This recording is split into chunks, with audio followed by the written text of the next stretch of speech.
జై శ్రీరామ్. శ్రీమాత్రే నమః. శ్రీ గురుభ్యో నమః. 2025 సంవత్సరం ఆగస్టు నెల ద్వాదశ రాశుల వాళ్ళకి, ద్వాదశ లగ్నాల వాళ్ళకి గోచర గ్రహస్థితుల ఫలితాలు. మొదటగా గోచర గ్రహస్థితులు తెలుసుకోవడంలో అసలు గోచరంలో గ్రహగమనాలు ఎలా ఉన్నాయి. మిథున రాశిలో గురు భగవానుడు, దేవగురువైన బృహస్పతి, దైత్య గురువైన శుక్రాచార్యుల వారి సంచారము. 21వ తారీఖు నుంచి మిథున రాశిలో ఉన్న శుక్రాచార్యుల వారు కర్కాటక రాశిలోకి ప్రవేశిస్తారు. కర్కాటక రాశిలో సూర్యనారాయణమూర్తి, వక్రించిన బుధ భగవానుడు. 12వ తారీఖు నుంచి సవ్యగతిలో బుధ భగవానుడు సంచారము. ఈ నెల 31వ తారీఖు బుధ భగవానుడు కర్కాటక రాశి నుంచి సింహరాశిలోకి వస్తాడు. కేతు భగవానుడు సింహరాశిలో సంచారము. మంగళ్ కన్యారాశిలో సంచారము. శనేశ్వరుడు రాహు భగవానుడు కుంభరాశిలో సంచారము. శనేశ్వరుడు మీనరాశిలో ఆఖరిదైన మీనరాశిలో సంచారము. ఇవి ఈ మాసం యొక్క గోచార గ్రహగతులు. అలాగే సూర్యనారాయణమూర్తి 17వ తారీఖు నుంచి ఆయన కర్కాటక రాశి నుంచి సింహరాశిలోకి ఆయన ప్రవేశిస్తాడు. కర్కాటక రాశి నుంచి సింహరాశిలోకి ఆయన ప్రవేశిస్తాడు. ఇవి ఈ మాసం ఉన్న గోచార గ్రహస్థితులు. ఈ గోచార గ్రహస్థితులను అనుసరించి ద్వాదశ రాశుల వాళ్ళకి, ద్వాదశ లగ్నాల వాళ్ళకి గోచారంలో ఉన్న గ్రహదేవతలు ఎలాంటి ఫలితాన్ని కల్పించబోతున్నాయి. ఈ వారం ఈ నెల ఏవైనా ప్రత్యేక గ్రహస్థితులు ఉన్నాయి అంటే ఈ నెల 20వ తారీఖు వరకు కూడా 2 గురువులు మిథున రాశిలో సంచారము. వచక్రంలో 3వ స్థానమైన మిథున రాశి బుధ భగవానుడి రాశి. ఈ రాశిలో గురు శుక్రుల సంచారము చాలా మంచిది. యూనిక్గా మనం కొన్ని పాయింట్స్ తెలుసుకుంటే అందరికీ కామన్గా అప్లికేబుల్ అయ్యే పాయింట్స్. ఈ మాసము 20వ తారీఖు వరకు కూడా అందరికీ కమ్యూనికేషన్స్ వైజ్ చాలా రిలాక్సింగ్ మోడ్లో అనిపిస్తుంది. అమ్మయ్య పోన్లే ప్రశాంతంగా ఉన్నాము అంటే గత కొన్నాళ్ళుగా ఏమన్నా మిస్కమ్యూనికేట్ అది ఫోన్ ద్వారా కావచ్చు, ముఖాముఖిన కావచ్చు, మెయిల్స్ ద్వారా కావచ్చు, వాట్సాప్ ద్వారా కావచ్చు, ఏ ప్లాట్ఫామ్ అయినా సరే ఈ ప్లాట్ఫామ్ ద్వారా ఎవరెవరైతే ఇబ్బంది పడుతూ ఉన్నారో అందరికీ కూడా స్వాంతన లభిస్తుంది. ఈ మాసము స్వాంతన లభించి 20వ తారీఖు వరకు కూడా ప్రశాంతంగా అనిపిస్తుంది. కమ్యూనికేషన్స్ మొత్తం కూడా ఫిల్టర్ అవుతాయి. ఈ మాసంలో ఫిల్టర్ అవుతాయంటే ఒకటి, ప్రతి ఒక్కళ్ళం కూడా అందరము కమ్యూనికేషన్ చాలా ప్రొడక్టివ్ కమ్యూనికేషన్ చేస్తాము. ఈ ప్రొడక్టివ్ కమ్యూనికేషన్ ఇదే ఫిల్టర్ కమ్యూనికేషన్ అని నేను చెప్తున్నాను. చాలా అంటే మనం ముఖాముఖి ఎవరితో అయినా మాట్లాడినా ఏదైనా కూడా ఎవరి మనసు నొప్పించకుండా మాట్లాడే రీతిగా 2 గురువులు కూడా మిథున రాశిలో ఉండి చేస్తున్నారు. అలాగే కాంట్రాక్టర్స్కి, ఏవైనా ఉద్యోగ ప్రయత్నాలు చేయాలనుకునే వాళ్ళకి, అలాగే బిజినెస్లో ఇంకా కొన్ని ఎక్స్టెన్షన్స్ చేయాలనుకున్న వాళ్ళకి 20వ తారీఖు లోపల వీళ్ళిద్దరూ మంచి అండదండలు కలిగిస్తూ ఉన్నారు. ఇవి జనరల్గా యూనిక్గా అందరికీ అప్లికేబుల్ అయ్యే పాయింట్. ఇప్పుడు మనము విడివిడిగా ప్రతి రాశి వాళ్ళకి అలాగే ప్రతి లగ్నం వాళ్ళకి ఎలా ఉంటుందో మనం ఇప్పుడు తెలుసుకుందాం. సింహరాశి, సింహ లగ్నంలో పుట్టిన వాళ్ళకి ఆర్థికంగా మీ రాశి వాళ్ళకి మాత్రమే ఎక్కువ, అంటే అందరికీ బాగా ఉన్న 30% to 50% మోర్ బ్లెస్సింగ్స్ ఎవరికి ఉన్నాయి ఆర్థిక విషయాల్లో, ఆర్థిక వ్యవహారాల్లో అంటే నిస్సందేహంగా మీ సింహరాశి, సింహ లగ్నంలో పుట్టిన వాళ్ళకి మాత్రమే ఉంది.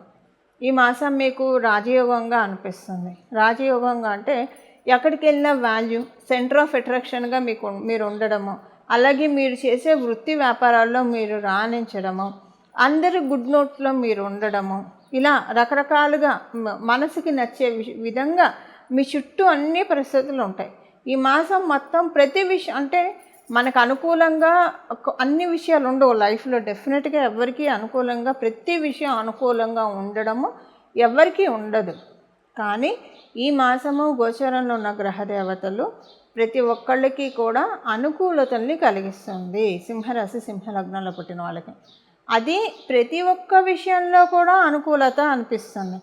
ఇది మరీ మీ జన్మజాతకం సపోర్టింగ్గా లేకపోతే కనీసం కొన్ని విషయాల్లో అయితే అనుకూలత ఉంటుంది. ఎందుకంటే మీరు అన్నిట్లో ప్రతికూలతలు చూస్తున్నారు కాబట్టి కొన్ని విషయాలు సర్దుమణిగి అనుకూలతల్ని మీరు చూస్తారు. మీ జన్మజాతకం యావరేజ్గా ఉంటే అంటే ప్లస్ లేదు మైనస్ లేదు. అప్పుడు కొన్ని విషయాల్లో ఆల్రెడీ మీకు అనుకూలత ఉంది, ఇంకొన్ని విషయాల్లో అనుకూలతలను మీరు చూస్తారు. మీ జన్మజాతకం సపోర్టింగ్గా ఉంది, ప్రతి చోట ఆ అనుకూలతలను మీరు చూస్తారు. అన్నీ మంచి శకునములే అన్నట్టు మీ జీవితం ఈ మాసం చాలా చక్కగా ఉంటుంది. చాలా స్వాంతన పొందే మాసము. శారీరకంగా, మానసికంగా అన్నీ మన చుట్టూ ఉన్న పరిస్థితులు అనుకూలంగా ఉంటే ముందు మన మైండ్ కామ్ డౌన్ అవుతుంది. మన మైండ్ కామ్ డౌన్ అవుతే మన శరీరానికి కొండంత బలం, ఉత్సాహం వస్తుంది. ఇది ఈ మాసం మీరు అందరూ చూస్తారు. ఉద్యోగస్తులకి అనుకూలమైన సమయము. ఉద్యోగస్తులందరికీ డెఫినెట్గా మీ జన్మజాతకాన్ని అనుసరించి మీకు ఉద్యోగంలో మంచి పేరు ప్రఖ్యాతులు వస్తాయి.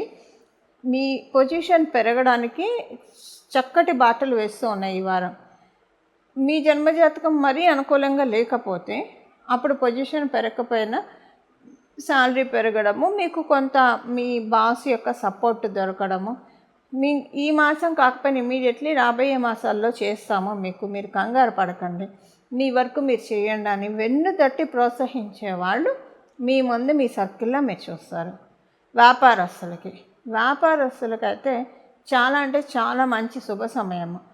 అంటే ఒక రకంగా చూస్తే ఫైనాన్షియల్గా చాలా జాడించి పెడుతున్నాయి ఈ మాసం గ్రహదేవతలు. అంటే బాగా డబ్బులు ఇస్తున్నాయి. వ్యాపారంలో లావాదేవీలు చాలా చక్కగా సాగుతాయి. మీకు ఈ మాసం వ్యాపార లావాదేవీలు సంతృప్తిని, ఆనందాన్ని బాగా కలిగిస్తాయి. ఎందుకంటే మీకు లాభస్థానంలో గురు శుక్రులు ఉండడం వల్ల ఆనందాన్ని చాలా బాగా కలిగిస్తున్నారు ఫైనాన్షియల్ మ్యాటర్స్లో. ఇది అందరికీ అప్లికేబిలిటీ ఉంటుంది. వ్యాపారస్తులకి ఒక 30% డెఫినెట్గా ఎక్కువ అప్లికేబిలిటీ ఉంటుంది, అందులో ఏ విధమైన సందేహం లేదు. విద్యార్థినులకి చాలా అనుకూలమైన శుభ సమయము. మీరు విద్యార్థులై మీరు సింహరాశి, సింహలగ్నంలో పుట్టి ఉంటే స్కాలర్షిప్స్ ఇవేవైనా వస్తాయి, వాటి కోసం ప్రయత్నిస్తుంటే. అలాగే మీ పేరెంట్స్కి చాలా మంచి శుభ సమయం. ఆర్థికంగానే ఎటొచ్చినా ఈ మాసం ఆర్థికంగానే శుభాంశాలు కనిపిస్తున్నాయి. మీ పేరెంట్స్కి ఆర్థికంగా చాలా బలంగా అవుతారు, మీరు అది చూస్తారు. ఇది విద్యార్థినులకి. గృహిణులకి చాలా మంచి శుభ సమయము. హ్యాపీగా జాలీగా గడుపుతారు మీ టైం అంతా కూడా. సీనియర్ సిటిజన్స్కి కూడా మంచి సమయం. మీ పిల్లల నుంచి అనుకూలతలను మీరు చూస్తారు. మీ పిల్లలకి అనుకూలతలు, అలాగే మీ పిల్లల యొక్క ప్రోగ్రెషన్ చూసి మీరు ఆనందపడతారు. వాళ్ళ నుంచి మీకు ఏవైనా అనుకూలమైన వార్తలు మీరు వింటారు వాళ్ళ నుంచి. అంటే కేరింగ్ ఎక్కువగా ఉంటుంది మీ పిల్లల నుంచి మీకు. ఇది సీనియర్ సిటిజన్స్కి. మీరు వివాహ ప్రయత్నాలు చేస్తూ ఉంటే వివాహ ప్రయత్నాలన్నీ కూడా చక్కగా సఫలీకృతం అవుతాయి. నిస్సందేహంగా మీరు వివాహ ప్రయత్నాలు చేయొచ్చు. మరి మీ జన్మజాతకం సపోర్టింగ్గా లేకపోయినా గోచారంలో గ్రహ దేవతలు మీకు వివాహానికి అనుకూలతను కలిగిస్తున్నాయి. ఇవి ఈ మాసం యొక్క గోచర గ్రహస్థితుల ఫలితాలు సింహరాశి, సింహలగ్నంలో పుట్టిన వాళ్ళకి. ఈ మాసం చేసుకోవాల్సిన పరిహారము. ఈ మాసాంతం వరకు కూడా పరమశివుడికి కానీ మహావిష్ణువుకి కానీ మీరు ఇద్దరికీ అయినా సరే ప్రతిరోజు కూడా తెల్లటి పుష్పాలు మరియు పసుపు పచ్చ రంగు పుష్పాలు, అంటే సువర్ణ గన్నేరు కావచ్చు, చామంతులు కావచ్చు, ఇలాగా మీకు ఏది అవైలబుల్ ఉంటే అది, పసుపు రంగు పుష్పాలు అలాగే తెలుపు రంగు పుష్పాలు ప్రతిరోజు కూడా శివకేశవులు ఇద్దరికీ కూడా సమర్పిస్తే చాలా మంచిది.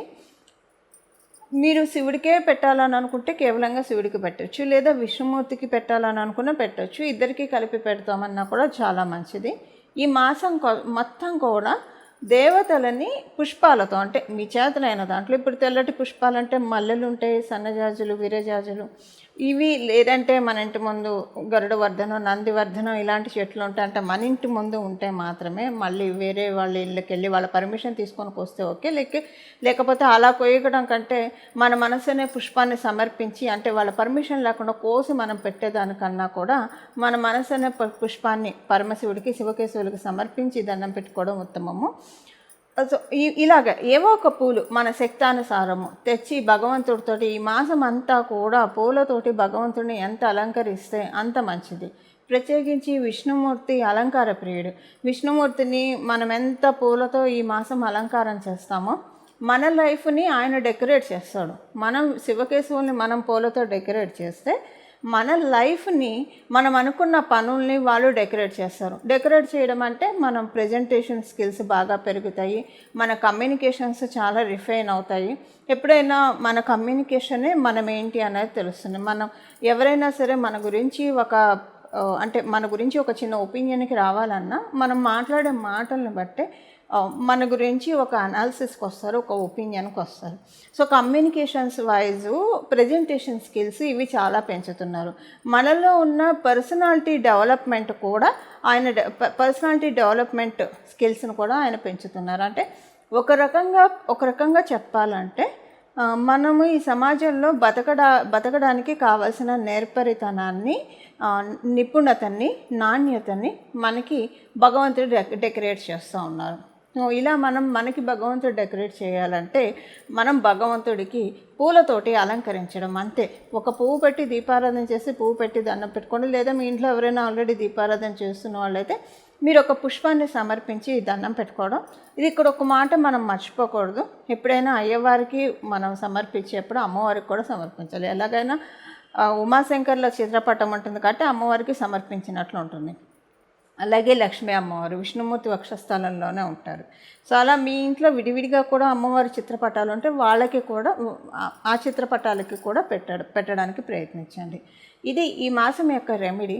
ఇది చేయడం వల్ల మనకి ఈ మాసంలో విశేషం ఏంటంటే 2 గురువులు కూడా మిథున రాశిలో సంచారము. ఇది చాలా ఉత్తమ ఫలితాలని కమ్యూనికేషన్స్ వైజ్ చాలా ఇస్తుంది.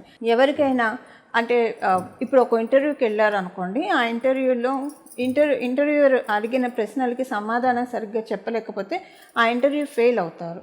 అలాగే వ్యాపారస్తుడికి లౌక్యం కలిగి వ్యాపారం చేయాలి.